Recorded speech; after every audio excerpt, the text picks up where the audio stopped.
要君孟子愿讲第7集，义理之辩，愿力之光。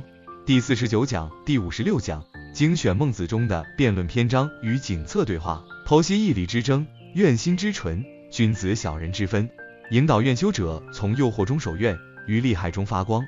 第49讲，重义轻利，愿主之道始于不惑。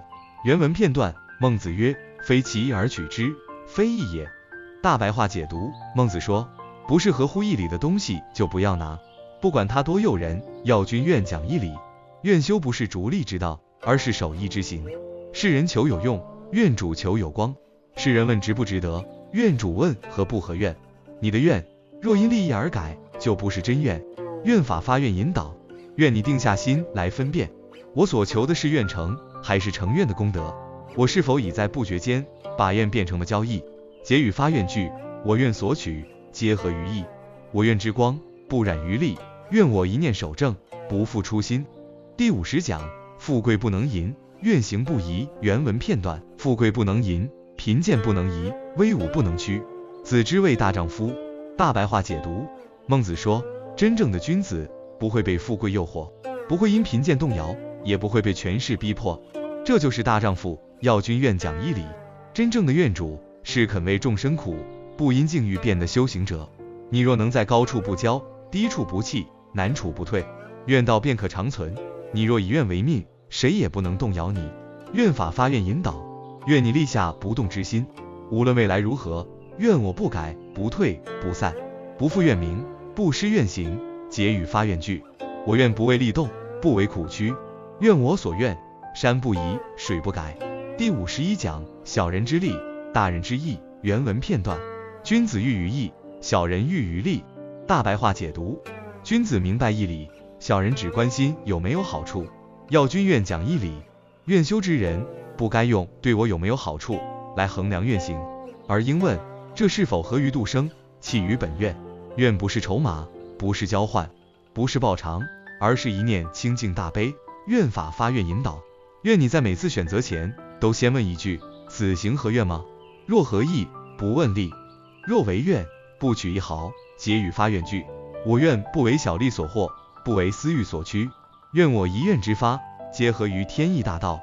第52讲，恻隐之心，愿心之源。原文片段，恻隐之心，仁之端也；羞恶之心，义之端也；辞让之心，礼之端也；是非之心，智之端也。大白话解读，孟子说，有不忍之心是人的开端，知道羞耻是义的起点，会谦让是礼的表现，明辨是非是智慧的根本。要君愿讲义理。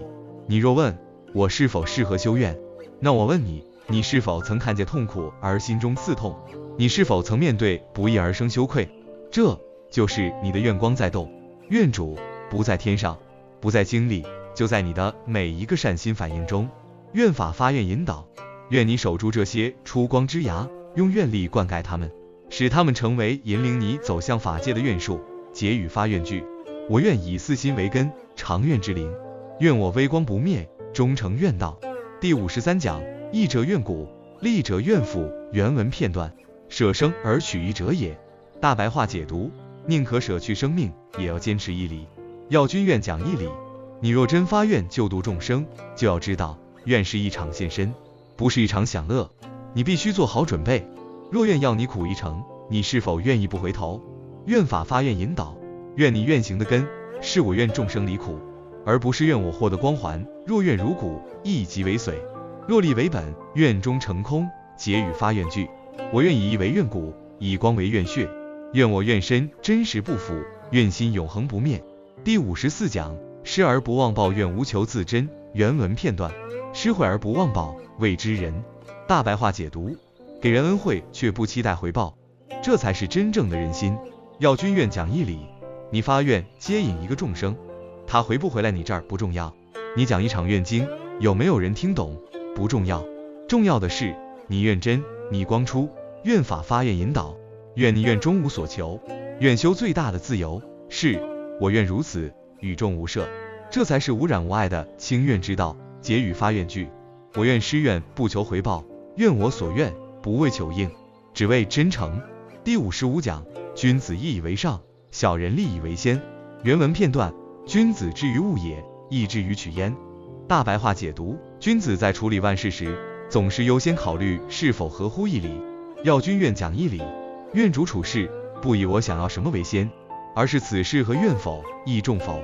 你若愿修，就要养成事事先问愿的习惯，这便是君子之路。愿法发愿引导。你若面前有两路，一利一义，一义一难，请记住，你的选择就是你愿身的速行之刀。结语发愿句：我愿时时以愿为刀，以义为尺，愿行不偏，不曲不折。第56讲：宁鸣而死，不木而生。原文片段：宁鸣而死，不木而生。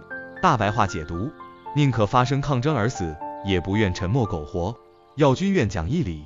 有时你为愿发声，会被质疑，被嘲讽，被拒绝，但你若因此而沉默，愿火也将熄灭。